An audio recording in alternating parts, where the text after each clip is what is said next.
the benefits accrue to the few. This is true.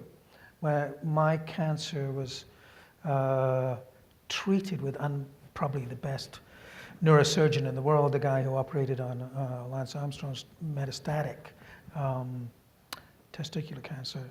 And I got an unbelievably targeted radiation therapy that was focused by a functional MRI that was done before the therapy, meaning they tested me to see which parts of my brain could smell, could see color, could think straight. Not that I could ever do that, and then they avoided that.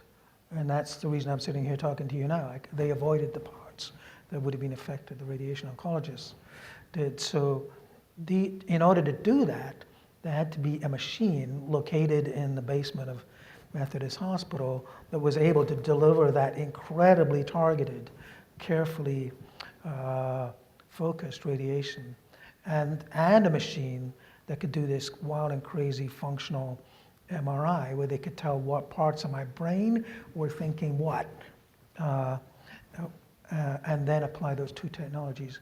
I consider myself incredibly privileged by that. But that's at the expense of the many. I mean, there are many, many, many people, not just in this country, but around the world, who A, aren't doctors, B, don't live in a place where there's an excellent medical center, C, haven't got the economic resources, D, aren't in a country that has a healthcare system that can do it. So if you ask the broad question, we got a long, long way to go, but a lot of that has to do with systems and organization and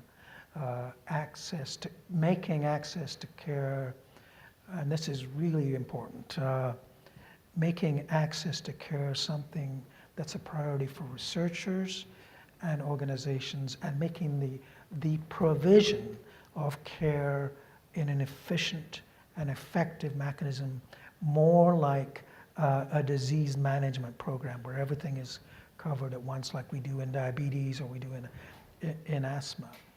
We really, if we're going to do this effectively, we're going to need to address those system problems as well as address the new drugs.